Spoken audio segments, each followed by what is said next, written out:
Tem muita gente que pensa que para vender mais basta ter um bom produto, um bom serviço, ou ter um bom ponto, que tem que investir muito em anúncios. Mas se você não utilizar essa estratégia que é 100% garantida, você não consegue ter os resultados que você gostaria.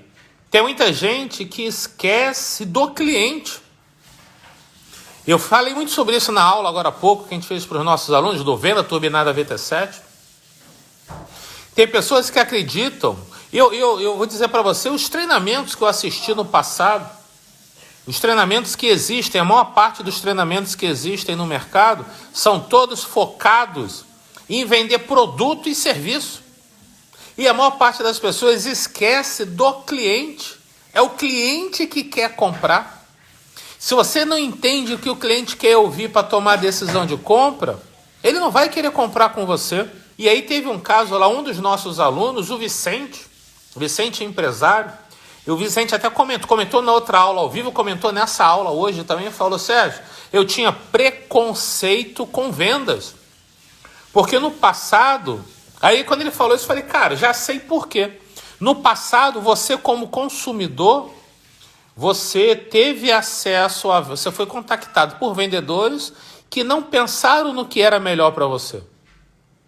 Você se relacionou com vendedores ou com empresários que estavam fazendo as suas vendas, empresárias, e essas pessoas não geraram confiança, você não percebeu que a solução deles seria boa para você.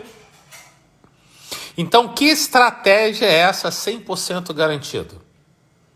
A estratégia 100% garantida para gerar confiança e desejo na compra do cliente chama-se rapport. Rapport é uma palavra, eu aprendi que era em francês, mas eu estou achando que é em inglês essa palavra. Essa palavra quer dizer conexão.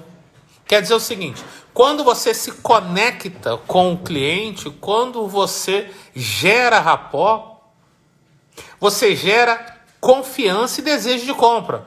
O que quer dizer rapport? Rapport quer dizer conexão. Quer dizer que você respeita a opinião da pessoa, que você pensa, que você entende a forma de pensar da pessoa, que você respeita. Existe uma frase que eu gosto muito que diz: quando você entra em rapport com o cliente, você mostra ao cliente que você respeita o mundo subjetivo dele. Mundo subjetivo do cliente quer dizer... O ser humano, ele tem uma subjetividade muito grande. Todos nós temos uma forma de entender o mundo, principalmente inconsciente. Nem o próprio cliente sabe o que ele quer.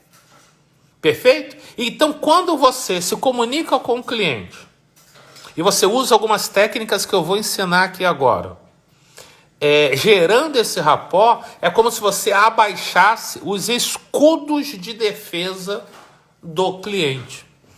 O que significa entrar em rapport com o cliente? Significa que quando você conversa com o cliente, com o potencial cliente, que a pessoa só se torna cliente quando ela paga, né? Quando ela compra de você, enquanto a pessoa não compra, ela não é cliente, ela é uma potencial cliente. Quando você consegue conectar o rapport, você desmonta e você gera confiança. Porque é o seguinte, vou citar de novo o caso do Vicente, né, o empresário que estava na aula com a gente. Ele tinha preconceito com vendas, ele como empresário, ele tinha preconceito com vendas porque quem vendeu para ele alguma coisa no passado, ele percebeu que ele comprou e quem estava vendendo não estava intencionado em ajudá-lo. Então ele começou a criar desconfiança. Ele começou a não confiar nas pessoas. Eu não sei se já aconteceu com você, de você comprar um produto ou um serviço e você descobrir que aquele produto ou serviço não era muito bem aquilo que o vendedor falou. Não sei se já aconteceu com você de comprar um produto ou serviço e você descobrir que o vendedor não foi tão... Não é que ele foi... Ou ele foi desleal, ou ele não foi tão transparente, tão claro. E isso gera uma desconfiança muito grande. Então, hoje, normalmente, os clientes, os potenciais clientes, quando se relacionam com o seu cliente, Né, o seu potencial cliente, quando ele se relaciona com você, ele já vem assim, armado, preparado. Ó. Será que essa pessoa vai falar? Será que você vai falar a verdade para ele? Será que você vai oferecer a melhor solução para ele, o melhor produto, o melhor serviço, o melhor preço para ele? Eu não sei você, quando entro numa loja, vou numa empresa, ou quando eu ligo para alguma empresa querendo comprar algum produto ou serviço, eu não falo a verdade total, eu não dou todas as informações reais enquanto eu não confiar em quem está me atendendo. Porque apenas quando eu acreditar que a pessoa está me dando a melhor informação, ele está me indicando o melhor produto de verdade, que é melhor para mim, que não é aquele produto que está preso na prateleira, não é aquele único produto entre, digamos, que ele tenha 3, 4 produtos diferentes que possam me atender, mas nesse momento ele só tem um que não seja o melhor para mim, mas ele me empurra esse produto. Aconteceu, eu lembro, há uns 4 meses atrás, eu queria comprar um tênis de corrida, eu gosto de correr. Aí eu fui no shopping aqui perto de casa, em Niterói, no Plaza Shopping, e aí eu fui na loja que eu gosto, eu fui na Centaurus, e fui em umas 3 lojas, e aí eu entrei numa loja pequenininha, bonitinha, tal. Quando eu entrei, eu falei, cara, eu vi na vitrine, tinha um tênis diferente, da Nike, e eu falei, um tênis que abraça o pé. Eu falei, cara, interessante esse tênis aqui, esse tênis é de corrida, ele parece ser confortável. Cara, é de corrida sim. Mas eu, analisando, eu não sou tão bobo, tão ignorante, já tive vários tênis de corrida. Cara, esse aqui parece ser um tênis casual, que é o estilo, né? Não, é tênis de corrida, pode levar, é macio, amortecido. E eu olhei para ele, aí eu fui, na hora, falei, qual o modelo do tênis? Ele me deu o modelo, na hora, na frente dele, eu entrei no Google. Quando eu entrei no Google e pesquisei, na frente do vendedor, falei, só um minutinho, pesquisei, estava lá, tênis casual. Não era tênis, eu falei, pô, meu amigo, também não reclamei, falei, muito obrigado, tá, não vou levar não, e saí. Nunca mais eu entro naquela loja, porque era o único modelo que tinha, que se encaixava, e o cara quis me convencer a comprar um tênis para corrida que não era de corrida. Nunca mais eu olho para aquela loja, que eu vi que ele é desleal. Seria muito melhor ele falar, cara, eu não tenho para corrida, mas tem um modelo casual, como é que tá de tênis casual? Ele tentou me enganar. Então, a maior parte dos clientes entra, aí acabou, só para finalizar a história, eu entrei, fui na Centaurus, comprei um tênis da Adidas, esqueci o modelo, um modelo que abraça o pé, nossa, me apaixonei, adorei o modelo top deles, muito macio, muito bom para corrida. A maior parte dos nossos clientes entra em contato com a gente desconfiado, e a gente tem que fazer eu vou ensinar uma estratégia aqui 100% garantida, para gerar confiança. Vamos lá. Essa técnica chama rapport. Rapport quer dizer conexão. E você pode criar conexão com o cliente de várias formas. Número 1 é você ter um vocabulário parecido, uma comunicação parecida. Por exemplo, se entra um cliente formal demais, e o vendedor é meio descolado a atender esse cliente de forma descolada, o vendedor ou o empresário, né, quem está atendendo, o discurso vai ser muito diferente. É claro que a gente tem que manter a nossa integridade sempre. Nós não podemos ser fakes, temos que ser verdadeiros. Mas você tem que fazer uma certa conexão com o cliente. O que não é entrar em rapport? É você forçar a barra, você assumir um personagem. O cliente vai ver que você está sendo falso. Ok? O que quer dizer gerar rapport? Você começou a conversar com o cliente. Por exemplo, eu vou conversar com o cliente, eu percebo que o cliente está usando a camisa de futebol. De alguma forma, eu falei, nossa, que legal, tô vendo que você é esse time aí, nossa, esse time aí. E eu vou lembrar alguma coisa positiva. Você não pode sacanear o time do cliente, que aí vai ser um rapport negativo. Contra-rapport.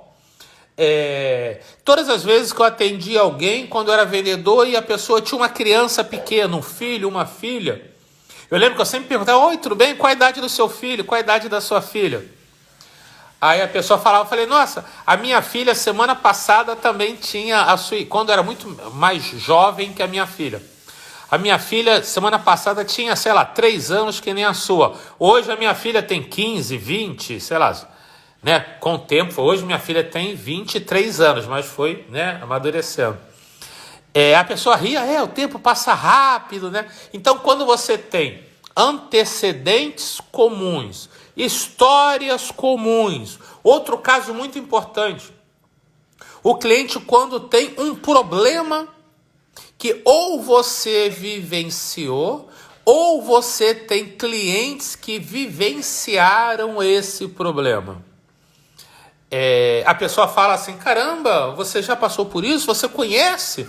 Porque eu não sei o seu caso. No meu caso, eu fico muito preocupado de estar negociando com a compra de algum produto ou serviço com alguém e ter risco dessa pessoa não saber o que eu estou vivenciando, indicar uma solução que não se adeque à minha necessidade. Essa pessoa me apresentar alguma coisa que não vai servir nada.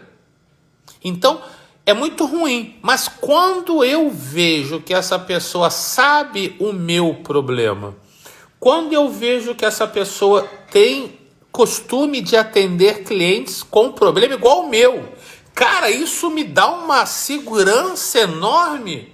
E agora é a grande sacada, quando você mostra para o seu cliente que você entende o problema dele melhor do que ele mesmo, quando você consegue explicar o problema que ele está passando de uma forma mais clara, que ele mesmo poderia explicar, esse cliente entra em rapport, entra em confiança de uma forma tão grande, que ele fala assim, caramba, esse cara sabe o que eu estou passando, e explicou. E aí, muitas vezes o cliente ele não sabe o tamanho do problema dele.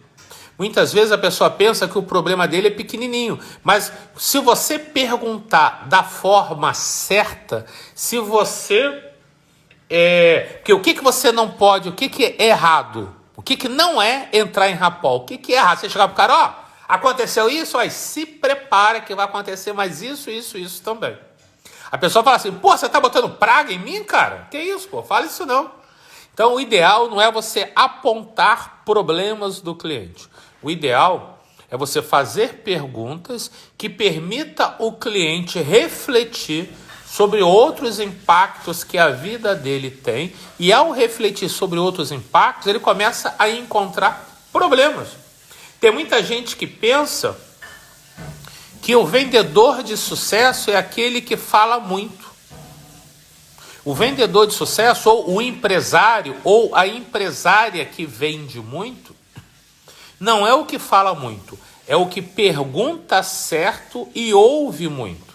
Então, se você souber fazer as perguntas certas, você faz o cliente, muitas vezes o cliente não precisa nem verbalizar, só de ele analisar, olhar para dentro, pensar, refletir, faz com que ele perceba que esse problema é impactado por diversas outras áreas. Tem uma boa pergunta aqui do Alexandre. Olha essa pergunta, vou botar a pergunta do Alexandre aqui. Boa, Alexandre. Alexandre botou. E quando eu não tenho um case no segmento dele, como contornar essa situação e criar rapport? O Alexandre perguntou isso porque eu falei o seguinte. Quando você tem um determinado cliente, você vai atender uma pessoa. Porque, às vezes, você não precisa ter passado pelo problema do cliente, ou você ter um cliente que tenha comprado com você. Você pode ter um amigo, ter um familiar. Seria muito legal se você puder citar a situação citando uma outra pessoa. Eu vou te dar um exemplo aqui agora. Vou criar um aqui agora. Eu trabalhei na Mil há 7 ou 8 anos, a Mil Assistência Médica. Eu acho que foram 7 anos. Foi do ano de 92 a 2000, mais ou menos. Já tem bastante tempo. E na época, a Mil, eu era um supervisor de vendas da Mil. A Mil tinha 45 supervisores. E a Mil fez, na época, um processo chamado reengenharia.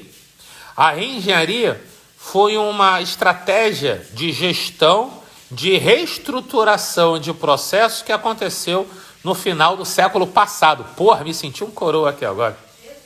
E aí, a Trícia falou ali, Jesus. E a Rei fala, século passado, pega até mal, né, Trícia? Porra, dei mole aqui agora. E aí o que acontecia? Eles perceberam que um documento saía de uma sala, ia para outro prédio, depois voltava para o prédio que a gente trabalhava, ia para uma outra sala. O que foi? Eles perceberam que era tão desorganizado que eles fizeram o seguinte: a Amil, ela mudou para um prédio diferente, ela tinha 5 escritórios separados de vendas, juntou tudo num escritório só, de 45 equipes, 45 supervisores, ela ficou só com 24. Ela reduziu praticamente a metade. E como eu era um dos supervisores, eu tinha 25 anos na época, eu tenho 50, metade da minha idade. Eu era supervisor com mais jovem de idade, mais jovem de supervisão, apesar de ter bons resultados. Na época eu fui demitido como supervisor, mas a Amil não me deixou, me contratou imediatamente de novo como vendedor. Então, eu perdi um emprego, na verdade foi o meu primeiro cargo de liderança de uma grande empresa por causa da reestruturação de processo. A Amil mandou metade da equipe comercial, metade da equipe de administração, porque tinham processos errados. Eu peguei um exemplo que eu vivenciei, mas você pode pegar um exemplo. O ideal é não inventar um caso, um exemplo que você... Se alguém chegasse para mim e falasse, pô, Sérgio, eu preciso rever aqui os processos da minha empresa, porque os processos da minha empresa... Cara, eu não estou feliz, eu acho que a gente está envolvendo muita gente. Você pode falar, cara, teve uma vez... Cara, eu sei o que você está passando. Além do que eu venho aprendendo, estudando e desenvolvendo, uma vez eu estava participando de uma live lá do Dr. Vendas, um consultor empresarial. Ele contou que a Amil, na época, a área comercial, tinha 45 equipes, transformou em 24. Metade da equipe administrativa foi demitida. O que isso gerou? A Amil reduziu em mais da metade o seu custo fixo, a sua despesa operacional, por causa da reengenharia de processo. Então, se você cita um caso desse, um suposto cliente fala, cara, é isso, se eu puder reduzir metade da minha despesa, eu vou ficar muito feliz. E aí, quer dizer, cara, eu sei como é isso.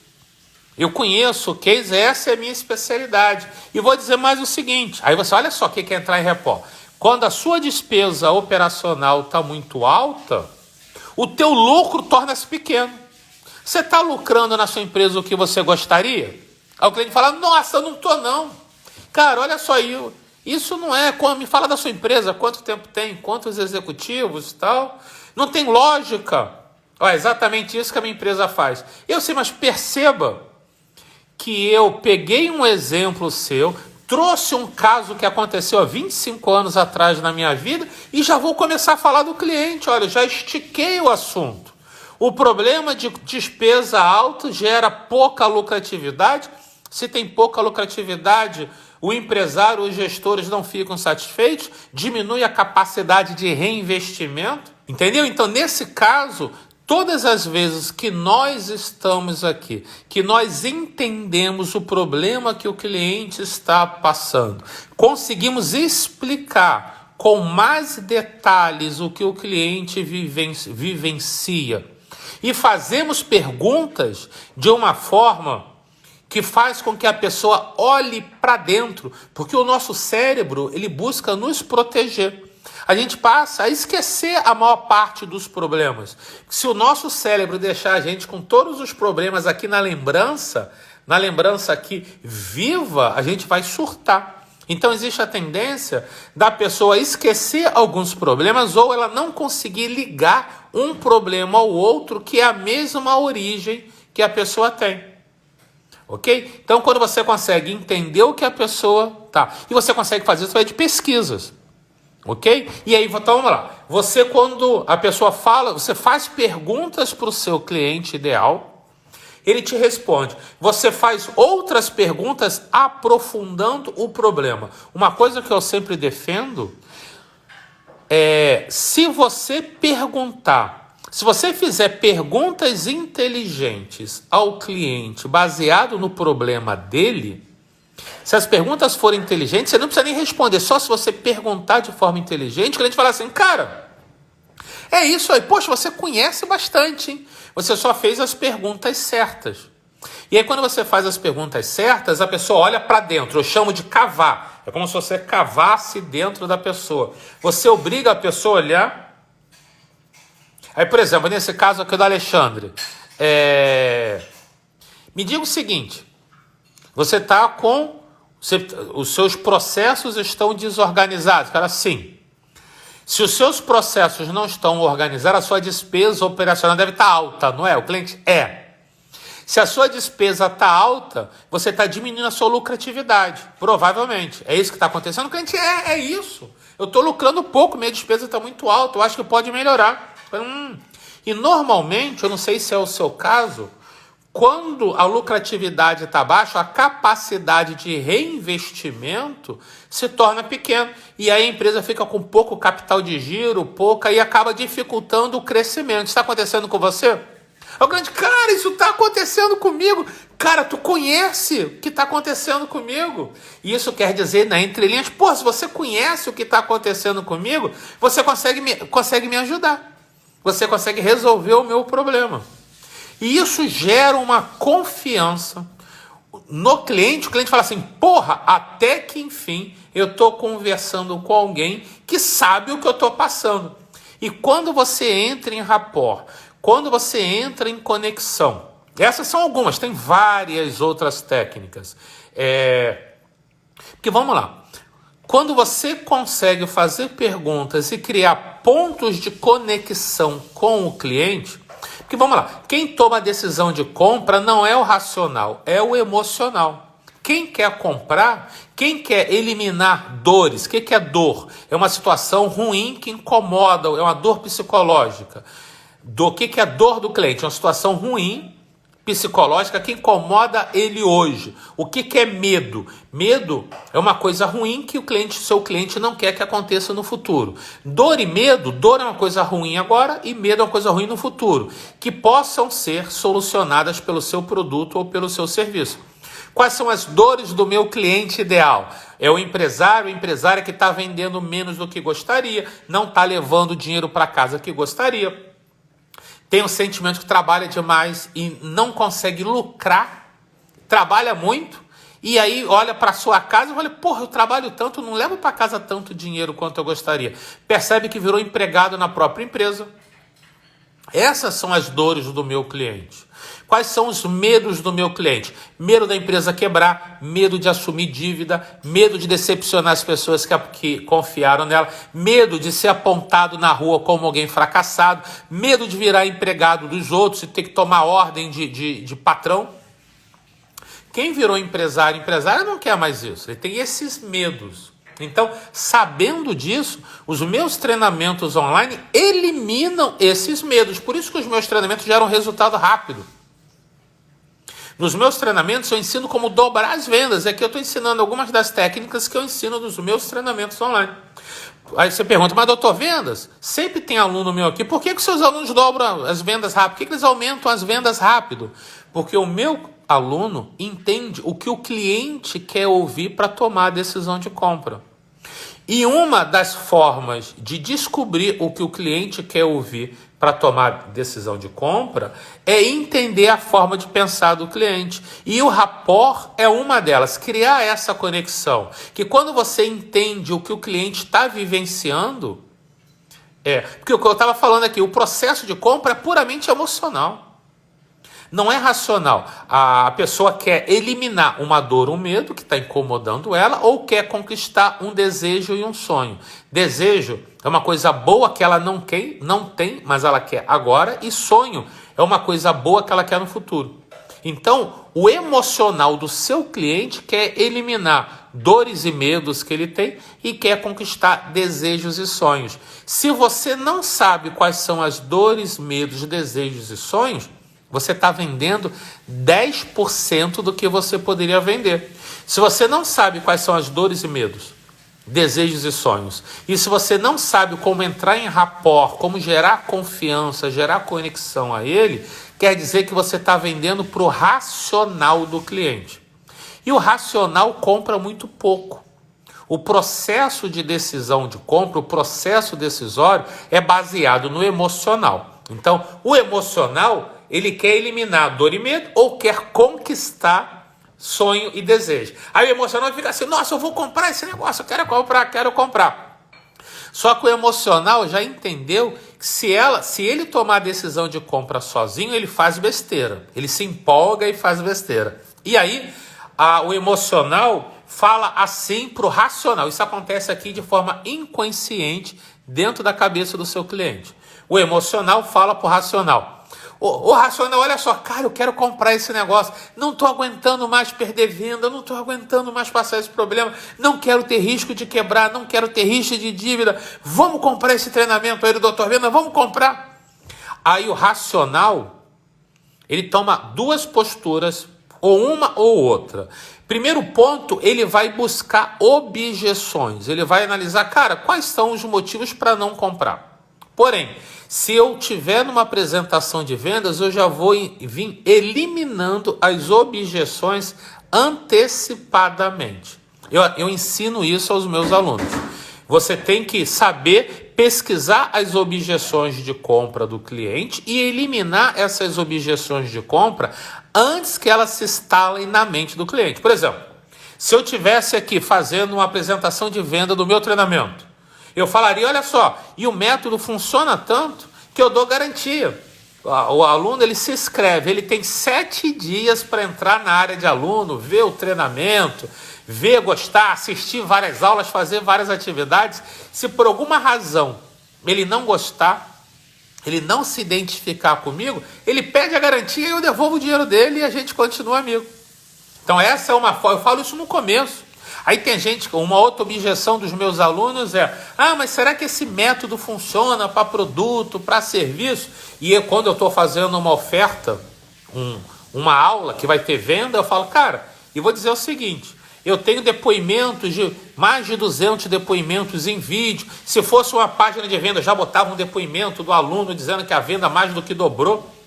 Então você tem que vir eliminando as objeções antes que elas se instalem na mente do cliente. Então, se você sabe o que o cliente quer ouvir para tomar decisão de compra, se você já veio eliminando as objeções antes que elas se instalassem na mente do cliente, se você já entrou em conexão, em rapport com o cliente, se você fez perguntas que estimulou o cliente a falar dos problemas dele. E se você pesquisou da forma certa, você normalmente já sabe quais os problemas que ele está vivenciando, você já faz umas perguntas sobre o problema dele para aprofundar mais ainda o problema dele.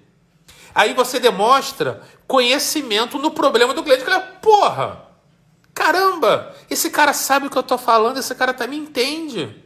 E aí, no exemplo que eu dei aqui, cadê o nome do rapaz aqui? Do Alexandre, você apresentou alguns exemplos, alguns cases que você sabe, você prova que você sabe o impacto que a pessoa está sofrendo com aqueles problemas. A pessoa fala, porra, cara, tu sabe o que eu estou passando.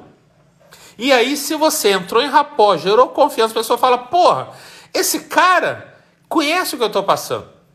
Esse cara, eu vou confiar nesse cara. Se eu vou confiar nesse cara, pode ter um concorrente com preço mais barato, pode ter um concorrente mais famoso, pode ter um concorrente com mais tempo de mercado. Mas essa confiança gerada não tem preço, o cliente vai querer comprar com você. Gente, olha só, é mais simples do que imagina você aumentar suas vendas. Se você não está vendendo tanto quanto você gostaria, é que você não sabe o método. Se você não sabe o método, você não consegue ter resultado. Você pode ter produto bom, você pode ter serviço bom, você pode ser muito trabalhador, muito trabalhadora, mas se você usa o método errado, não gera resultado. A grande questão é método. Valeu, Gera. Até amanhã. Valeu, Yasmin. Até amanhã. Valeu.